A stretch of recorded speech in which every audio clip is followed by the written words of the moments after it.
ভারতীয় শেয়ার বাজারে আজকে যা ঘটল তা এক কথায় ঐতিহাসিক। বেশ কয়েক মাসের অস্থিরতার পর সেন্সেক্স আর নিফটি যেভাবে দৌড় শুরু করেছে তা অনেক বিনিয়োগকারীর মনেই নতুন করে আশা জাগিয়েছে।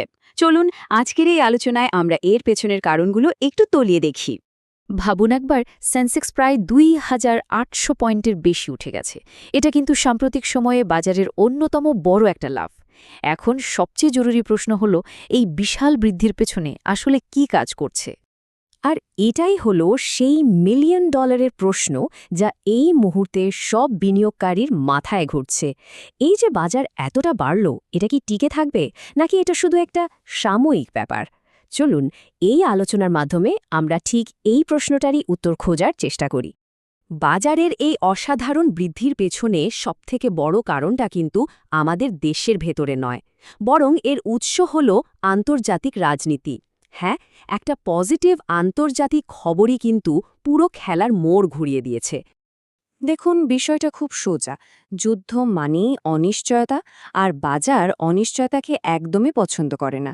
ইরান আর আমেরিকার মধ্যে ২ সপ্তাহের জন্য যে যুদ্ধবিরতির ঘোষণা হয়েছে, সেটা বিশ্ব অর্থনীতির জন্য একটা বুস্টার ডোজের মতো কাজ করেছে। আমেরিকার মধ্যস্থতায় হওয়া এই যুদ্ধবিরতি বাজারকে একটা শক্তিশালী বার্তা দিয়েছে যে স্থিতিশীলতা আবার ফিরছে। আর এর সরাসরি প্রভাবটা পড়েছে অপরিশোধিত তেলের দামে।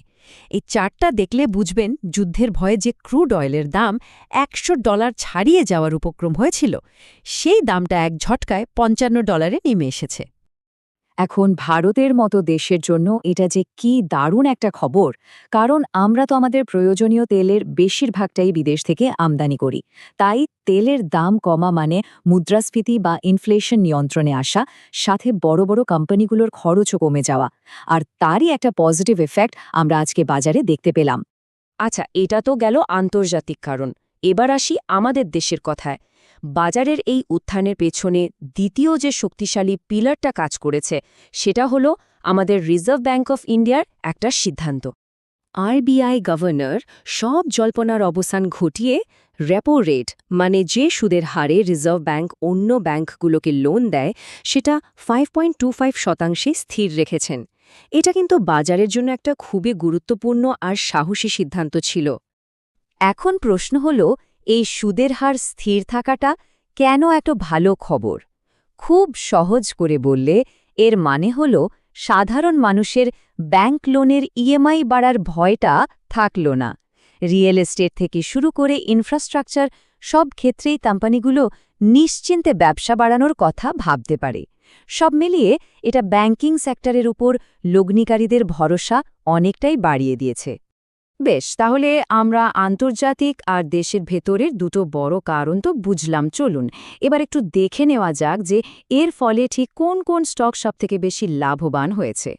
এই টেবিলটা দেখলেই পুরো ছবিটা পরিষ্কার হয়ে যাবে।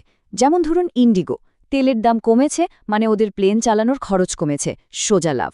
আবার দেখুন, বাজারের এই ভালো পরিস্থিতিতে আদানি পোর্টস বা এলএনটির মতো ইনফ্রাস্ট্রাকচার কোম্পানিগুলোতে বিনিয়োগের সম্ভাবনাও অনেক বেড়ে গেছে।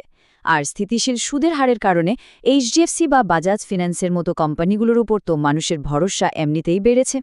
তবে হ্যাঁ, এই রকম একটা তেজি বাজারে একটা কথা কিন্তু মাথায় রাখা খুব জরুরি। হুজুগের বশে বা গুজবে কান দিয়ে যে কোনো শেয়ারে ঝাঁপিয়ে পড়াটা মোটেই বুদ্ধিমানের কাজ নয়, বরং যে কোম্পানিগুলোর ভিত শক্ত সেগুলোর দিকেই নজর রাখা উচিত। তাহলে সবথেকে বড় প্রশ্নটা হলো, একজন বিনিয়োগকারী হিসেবে এখন ঠিক কী করা উচিত? পরবর্তী পদক্ষেপটা কী হবে? দেখুন, এখানে কৌশলটা মূলত নির্ভর করছে প্রত্যেকের নিজের লক্ষ্যের ওপর।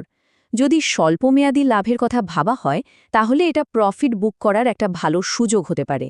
কিন্তু যারা দীর্ঘমেয়াদী বিনিয়োগকারী, তাদের জন্য এসআইপি বা ধীরে ধীরে ভালো শেয়ারে বিনিয়োগ চালিয়ে যাওয়াই হয়তো ঠিক হবে। কিন্তু একটা বিষয়ে অবশ্যই সাবধান থাকতে হবে। বাজার এখন বুলিশ মোডে থাকলেও, মানে ঊর্ধ্বমুখী হলেও, খুব বেশি উত্তেজিত হয়ে একবারে সব টাকা বিনিয়োগ করে দেওয়াটা কিন্তু ঠিক হবে না।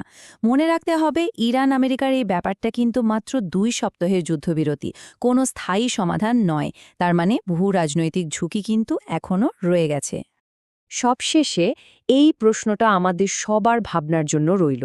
এই সমস্ত দেশি এবং বিদেশি কারণগুলো মাথায় রেখে বাজারের পরবর্তী বড় পদক্ষেপটা ঠিক কোন দিকে যাবে বলে মনে হয়?